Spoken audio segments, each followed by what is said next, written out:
विद्यार्थी मित्रों, अंदर विद्यालय में आपનું સ્વાગત છે। આજે આપણે ધોરણ 9 વિષય વિજ્ઞાન પાઠ 9 બળ તથા ગતિના નિયમો આની ચર્ચામાં થોડા આગળ વધીએ। આગળ આપણે પ્રસ્તાવના અને સંતુલિત બળ અસંતુલિત બળની ચર્ચા કરી। હવે આપણે જે ગતિના નિયમો છે એમાં બે નિયમો આપણે લેવાના છે, પહેલો નિયમ અને બીજો નિયમ। જે ગતિનો જે પહેલો નિયમ છે એ આપણે ચર્ચા કરી। શું છે બધું?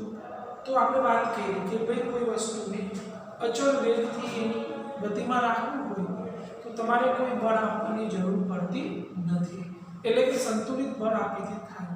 પણ જો એના ઝડપમાં ફેરફાર કરવો છે અને વેગમાં ફેરફાર કરવો છે, દિશા બદલવી છે, તો જ તમારે અસંતુલિત બળ આપવું જોઈએ।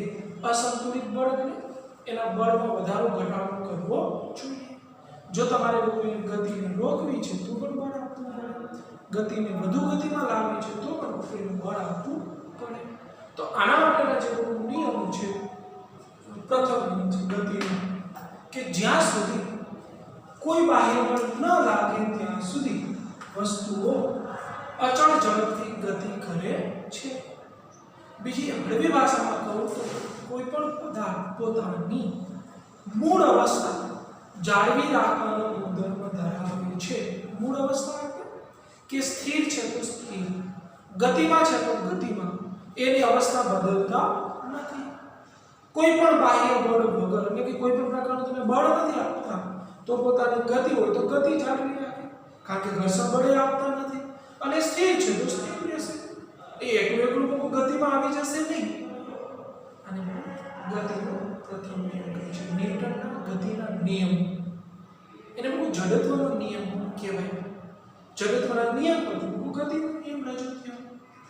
તેમાં જે વૈજ્ઞાનિક છે તેને પ્રયોગ કર્યો ગેલીલિયો કે ભાઈ કોઈ વસ્તુને તમે અમુક ઊંચાઈથી છોડો છો, સમજો દડાને,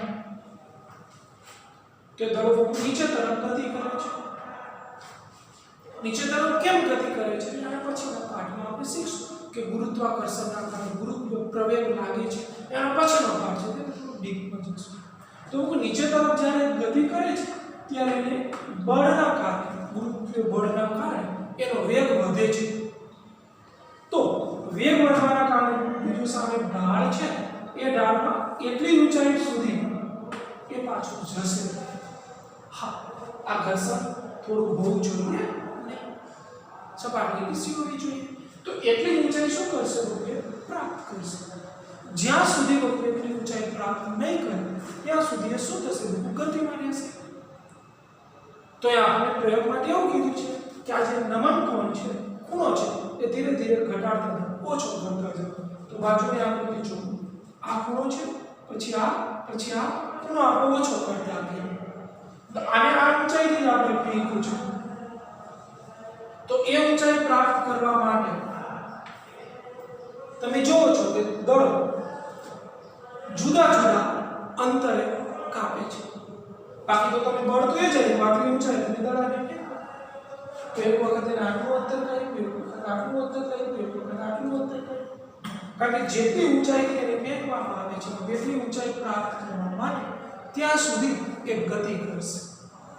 તો ગેલીલિયો એવું કીધું કે જો આ સપાટી સમસ્થિતિ રાખી દો તો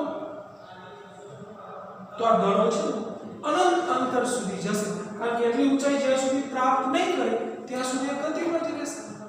તો એકવાર એ ગતિમાં આવ્યા પછી એને ગતિને જાળવી રાખવા માટે પાછળથી કોઈ બાહ્ય બળ આપવું પડતું નથી। એટલે એવું કીધું કે પદાર્થને ગતિમાં રાખવા માટે કોઈ બાહ્ય બળની જરૂર નથી। આ વૈજ્ઞાનિક તારણ છે, પણ વ્યવહારુ તારણમાં કોઈ સપાટી એવી લીસી મળતી નથી। એટલે વસ્તુને ગતિમાં રાખવા માટે બાહ્ય બળની જરૂર પડે। તમે સાયકલ લઈને જાઓ તો ભલે, તમે દોડો તો ભલે, તમે કાર લઈને જાઓ તો ભલે, કોઈ પણ વસ્તુ, બોટલની નીચે અંદર દડાને ફેંકો, દડાને ક્રિકેટથી રમો, હોકીથી રમો, ફૂટબોલ રમો, દરેકમાં એને ગતિમાં રાખવા માટે બાહ્ય બળની જરૂર પડે છે, પરંતુ આ વ્યવહારિક છે। વૈજ્ઞાનિક દ્રષ્ટિએ એવું કહે છે કે એની જરૂર નથી। એટલે ન્યૂટનનો ગતિનો નિયમ એમ કહે છે કે પદાર્થને સ્થિર હોય તો સ્થિર અને ગતિમાં હોય તો ગતિમાં રાખવા માટે કોઈ પણ બાહ્ય બળની જરૂર પડતી નથી। હા, તમારે એની અવસ્થા બદલવી છે તો તમારે બાહ્ય બળ આપવું પડે. તો આપણે જોયું પાઠ્યપુસ્તકમાં ગતિનો પ્રથમ નિયમ તમે વાંચો. વસ્તુઓને ઢોળાવ ધરાવતી સપાટી પર ગતિના અવલોકન પરથી ગેલેલિયોએ તારણ કર્યું. ગેલેલિયો વૈજ્ઞાનિકે તારણ કર્યું કે જ્યાં સુધી કોઈ બાહ્ય બળ ન લાગે ત્યાં સુધી વસ્તુઓ અચળ ઝડપથી ગતિ કરે છે. તેમણે અવલોકન કર્યું કે જ્યારે લખોટી ઢોળાવવાળી સપાટી પર ગબડતી હોય ત્યારે તેનો વેગ વધી જાય છે. હવે પછીના પ્રકરણમાં તમે ભણશો કે લખોટી અસંતુલિત ગુરુત્વીય બળના કારણે નીચે તરફ ગતિ કરે છે અને નીચે પહોંચ્યા સુધી એક નિશ્ચિત વેગ પ્રાપ્ત કરે છે. એટલે નીચે તરફ આવશે અને ચોક્કસ વેગ શું કરશે? પ્રાપ્ત કરશે. આકૃતિ જે બી છે બીજા નંબરની આ એ છે, આ બી છે, આ સી છે. આકૃતિ પાઠ્યમાં તમે જોઈ શકો છો. દર્શાવ્યા અનુસાર લખોટી ઉપર તરફ ગતિ કરે છે. ક્યાં સુધી ગતિ કરશે? ઉપર તરફ ગતિ કરશે અને ધીરે ધીરે એનો વેગ ઘટશે. પણ ક્યાં સુધી ગતિ કરશે? તો એની જેટલી ઊંચાઈ હશે એટલી ઊંચાઈને પ્રાપ્ત નહીં થાય ત્યાં સુધી ગતિ કરતું રહેશે.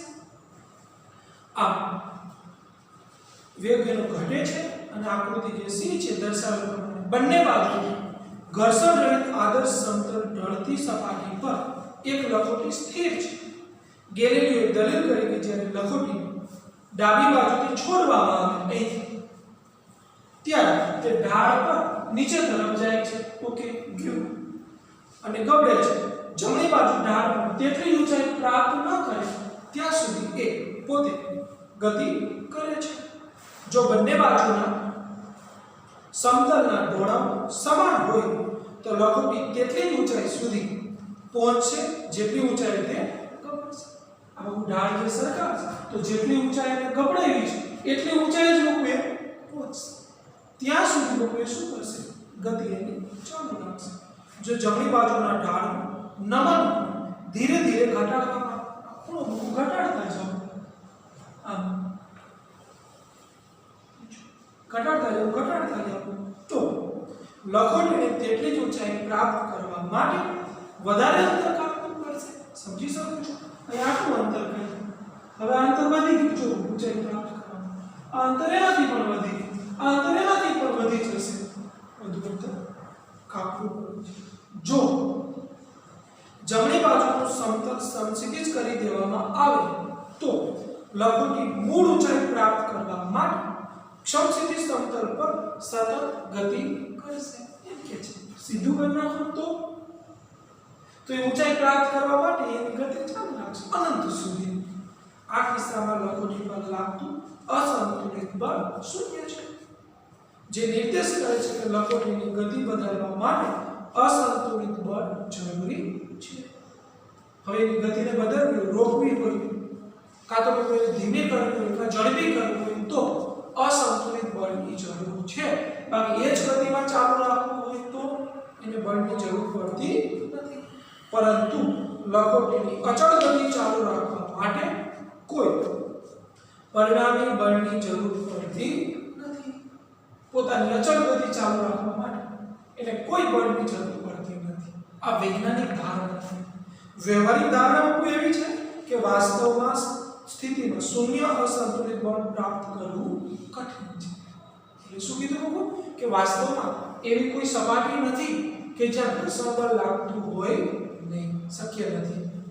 આમ થવા પાછળનું કારણ ગતિની વિરુદ્ધ દિશામાં લાગતા ઘર્ષણ બળની હાજરી છે. તો આવું નથી તો શું બોલી શકાય? તો ગતિનું વિરુદ્ધ કરતું કોઈ એક બળ લાગે છે. તેથી વ્યવહારમાં લખોટી અમુક અંતર કાપ્યા બાદ સ્થિર થઈ જાય છે. અહીં ઘર્ષણ બળની અસર ઘટાડવા માટે લીસી લખોટી તથા લીસી સપાટીનો ઉપયોગ કરવો જોઈએ. સપાટી કેવી હોય જોઈએ? લીસી. તેમાં સપાટી પર લુબ્રિકન્ટ લગાડવું જોઈએ. લીસું થઈ જાય જેથી શક્ય હોય એટલું ઘર્ષણ બળ ઓછું લાગે. તારીખનું આકૃતિમાં આપણે જોઈ શકીએ છીએ. આગળ વાંચીએ ઉદાહરણ. ન્યૂટને બળ તેમજ ગતિ વિશેના ગેલિલિયોના વિચાર આગળ અભ્યાસ કર્યો. ન્યૂટન આ ગેલિલિયો નિયમ આવ્યો. હવે ન્યૂટનનો નિયમ પ્રથમ નિયમ ચાલુ છે. કે ગતિમાન પદાર્થની ગતિને સમજવા એને મુખ્ય ત્રણ નિયમો આપ્યા. પહેલો નિયમ, બીજો અને ત્રીજો. આ ત્રણ નિયમમાં ન્યૂટનની ગતિના નિયમ તરીકે ઓળખાય છે, જેમાં અત્યારે આપણે પહેલા નિયમની ચર્ચા કરીએ છીએ. શું છે કે દરેક વસ્તુ પોતાની સ્થિર અવસ્થા કે સૂર્યપથ પર અચળ ગતિની અવસ્થા જાળવી રાખે છે કે જ્યાં સુધી તેના કોઈ પણ બાહ્ય બળ વડે અવસ્થા બદલવાની ફરજ ન પડે. ફરી વખત ન્યૂટને શું કીધું કે કોઈ પણ પદાર્થ પોતાની સ્થિર અવસ્થા કે પોતાની ગતિમાન અવસ્થા જાળવી રાખે છે કે જ્યાં સુધી તમે એની અવસ્થા બદલવાની કોશિશ ન કરો, એની અવસ્થા બદલવાનો તમે કોઈ ઉપાય ન લગાવો, ત્યાં સુધી પોતા સ્થિર હોય તો સ્થિર અને ગતિમાં હોય તો ગતિની અવસ્થા જાળવી રાખે છે. બીજા શબ્દોમાં કહીએ તો દરેક વસ્તુ પોતાની ગતિની અવસ્થામાં થતા પરિવર્તનનો વિરોધ કરે છે. બીજા શબ્દોમાં જડત્વ કહેવાય કે દાખલા તરીકે તમે કોઈ પણ પદાર્થ છે એની ગતિનો એની અવસ્થાનો શું કરે છે? વિરોધ. કે સ્થિર હોય એટલે તમે બળ લગાડો તો એ ગતિમાં આવવાની કોશિશ કરતું નથી, અને ગતિમાં હોય એટલે તમે રોકવા માટે બળ લગાડો તો એ રોકવા માટે એને વધુ બળની જરૂર પડે છે, એટલે કે એનો વિરોધ કરે છે. સમગ્રતા દરેક વાતનું છેલ્લું હેડિંગ આપણે કહીએ તો કોઈ વસ્તુને સ્થિર અવસ્થામાં રહેવાની કે અચળ વ્યક્તિ ગતિમાં રહેવાની પ્રકૃતિને જડત્વ કહે છે. સ્થિર હોય તો સ્થિર રહે અને ગતિમાં હોય તો ગતિમાં રહેવાનો જે ગુણધર્મ છે એને જડત્વ કહે છે. આ જ કારણથી ગતિના પ્રથમ નિયમને જડત્વનો નિયમ પણ કહેવાય છે. કોઈ મોટર કારમાં મુસાફરી કરતી વખતે આપણને અમુક અનુભવ થયો હોય કે જડત્વના નિયમ દ્વારા કરી શકાય. જેમ કે સીટની સાપેક્ષ આપણે ત્યાં સુધી સ્થિર અવસ્થામાં રહીએ છીએ જ્યાં સુધી મોટર કારને રોકવા માટે ડ્રાઈવર બ્રેક ન લગાડે. બ્રેક લગાડવાથી ગાડીની સાથે સીટ પણ સ્થિર અવસ્થામાં આવે છે, પરંતુ આપણું શરીર જડત્વના કારણે ગતિમાન અવસ્થામાં જ રહેવાની વૃત્તિ ધરાવે છે. જો અચાનક બ્રેક લગાડવાના કારણે આપણે સીટની આગળ લગાડવાના પેનલ સાથે અથડાવા ઘાયલ થઈ શકીએ છીએ. આ પ્રકારની દુર્ઘટનાથી બચવા માટે આપણે સુરક્ષા બેલ્ટનો ઉપયોગ કરવામાં આવે છે. તો આપણે જ્યાં ચર્ચા કરી એમાં આપણે શું આપણને પોતાને જાત અનુભવ હોય કે દાખલા તરીકે આપણે મોટર કારમાં જતા હોય તો જે મોટર કાર ગતિમાં છે, આપણે સીટ ઉપર બેઠા હોય તો એની સાથે આપણે પણ ગતિમાં હોઈએ જ, પણ જો અચાનક બ્રેક લગાવવામાં આવે તો શું થાય? મોટર કાર સ્થિર થઈ જાય, સાથે સીટ પણ સ્થિર થઈ જાય, તો આપણું શરીર ગતિમાં હોય તો આપણે આગળની તરફ નમી જઈએ છીએ. કારણ કે આ જડત્વ કહેવાય કે સ્થિર અવસ્થા સ્થિર રહેવાનું અને ગતિમાન અવસ્થા ગતિમાં રહેવાનો ગુણધર્મ ધરાવે છે. તો આપણું શરીર તો ગતિમાં હતું તો આપણે આગળ તરફ નમી જઈએ છીએ. બસમાં પણ અનુભવ થયો, આપણે એકદમ ઊભા હોય અને આપણે બસમાં સ્થિર હોય, આપણે પણ સ્થિર ઊભા છીએ. હવે બસ અચાનક ચાલુ થાય તો બસ ગતિમાં આવે, બસની સાથે આપણે જો પગ જોડાય એ પણ ગતિમાં આવે, પણ આપણું શરીર સ્થિર અવસ્થામાં રહેવાનું ગુણ ધરાવશે એટલે આપણે ઓટોમેટિક પાછળની તરફ શું થશે? નમી જઈશું. આ રીતે આ જડત્વના નિયમો છે. કોઈ ઘણી બધી વખત આપણે ગાડીમાં જતા હોય તો એકદમ બાઇકમાં જતા હોય આપણે વાળી તો આપણે જે બાજુ મોટરસાઇકલ વળે એની વિરુદ્ધ દિશામાં આપણને એમ લાગે કે આપણે વિરુદ્ધ દિશામાં વળેલા છે. હકીકત આપણે સ્થિર અવસ્થામાં રહેવાનું શું ધરાવી છે? ગુણધર્મ. તો આ રીતે લોકો એને આપણે સમજી શકીએ. કોઈ તીવ્ર વળાંક લઈએ તો મોટરસાઇકલ જે દિશામાં વળે આપણે તો એ દિશામાં વળતા નથી, કારણ કે આપણું શરીર જડત્વ આપણને એમ લાગે કે આપણે વિરુદ્ધ દિશામાં જઈએ છીએ. તો આવા અનુભવ તમને બસમાં, ગાડીમાં, બાઇકમાં થયેલા હોય. તો આ વાતની છેલ્લે અંતમાં આપણે એવું કહી શકાય કે કોઈ વસ્તુ ત્યાં સુધી સ્થિર અવસ્થામાં રહેશે કે જ્યાં સુધી કોઈ અસંતુલિત બળ ન લાગે. દાખલા તરીકે ચલો અહીંયા વર્ષો સુધી રહે, પણ જો આના ઉપર આપણે અસંતુલિત બળ લગાવીએ તો જ એની અવસ્થાને શું કરે છે? બદલે છે. એટલે કે આને જડત્વ કહેવાય. આ પોતાની અવસ્થા જાળવી રાખવાનો ગુણધર્મ ધરાવે છે. સ્થિર હશે તો સ્થિર રહેશે, ગતિમાં હશે તો ગતિમાં રહેશે. ગતિમાં હશે તો આપણે રોકી દઈએ. હા, અસંતુલિત બળ લગાવીએ તો જ તેની અવસ્થાને આપણે શું કરી શકીએ છીએ? બદલી શકીએ છીએ. તો આના સિવાય આપણને બીજા ઘણા બધા ઉદાહરણો આપ્યા છે. કેરમની પણ એક પ્રવૃત્તિ આપી છે, જોઈ શકો છો પ્રવૃત્તિ 9.1 કે દાખલા તરીકે આપણે કેરમ રમતા હોય તેમાં જે કુકરી છે ને આપણે ઉપર ગોઠવીએ, પછી સ્ટ્રાઈકરથી તમે મારો છો તો શું થાય છે? બધી કુકરી ખરી જાય છે કે નીચેથી એક કુકરી ખસીને જતી રહે છે? એક કુકરી ખસીને જતી રહે છે. તો બાકીની કુકરી છે એ પોતાના જડત્વનો ગુણધર્મ શું કરે છે? જાળવી રાખે છે. જે નીચેની કુકરી છે એના ઉપર સ્ટ્રાઈકરનું જોરથી બળ લાગે છે તો એના ઉપર અસંતુલિત બળની અસર જોવા મળે છે. બાકીની જે કુકરી છે એ પોતાની મૂળ અવસ્થાને શું કરે છે? જાળવી રાખે છે. તો આ પણ બહુ ઝડપનું ઉદાહરણ થયું. આ પણ પ્રવૃત્તિ તમે સમજી શકો. એના પછી એક પાછળ પ્રવૃત્તિ આપણને આપેલી છે. જે પ્રવૃત્તિ છે એક ગ્લાસ લો, એના ઉપર એક પૂઠું રાખો, એના ઉપર પાંચનો સિક્કો રાખો. હવે એ પૂઠાને જોરથી તમે આંગળી વડે મારો તો શું થયું? અસંતુલિત બળ તમે આપ્યું પણ કેને? પૂઠાને. તો પૂઠું છે બહુ ગતિમાં આવશે, જ્યારે એની ઉપર રહેલો સિક્કો એ પોતાની સ્થિર અવસ્થા જાળવી રાખવાનો ગુણધર્મ ધરાવશે. એટલે સિક્કો છે તો ગ્લાસમાં પડી જશે. તો આપણું ઝડપનું ઉદાહરણ છે. આવા ઘણા બધા વ્યવહારુ ઉદાહરણ છે, તમે લઈ શકો અને એની ચર્ચા પણ આ રીતે આપણે કરી શકીએ. પાણી ભરેલા ગ્લાસમાં ટ્રે પર મૂકો, ટ્રેને હાથથી પકડી જેટલું થઈ શકે તેટલું જોરથી ગોળ ફેરવો. આપણે જોઈએ છે કે પાણી સરકાઈ છે કે કેમ? પાણી ભરેલો ગ્લાસ હોય ટ્રેમાં લઈને જોરથી આમ કરશો તો એ છલકાશે નહીં. એની ગતિના કારણે એ પોતાની અવસ્થા શું કરશે? જાળવી રાખશે. નકર આપણે સમજીએ છીએ કે તો પાણી તો છલકાઈ જવું જોઈએ. ઘણા બધા વખત ખબર આપણે હાથ ઊંચો નીચો કરીને વસ્તુને પોતાના હાથમાં જાળવી રાખે. એ પણ બહુ ઝડપનો નિયમ છે. એ પોતાની અવસ્થાને બદલવા દે ને આમ કરે તો એ પોતે જાળવી રાખે, કારણ કે પોતાની સ્થિર અવસ્થા એ જાળવી છે. આ બધા માટે ઝડપના નિયમ આ બધા ઉદાહરણો કહેવાય. જે ગતિનો પ્રથમ નિયમ છે એને શું થાય છે? લાગુ પડે છે. તો આપણે બધું જોયું ઝડપ વિશે અને ગતિના પહેલા નિયમ વિશે. હવે ઝડપ છે એ મુખ્યત્વે એના દ્રવ્યમાન પર આધાર રાખે છે. કે જડત્વનું માપ એના દ્રવ્યમાનનું માપ છે.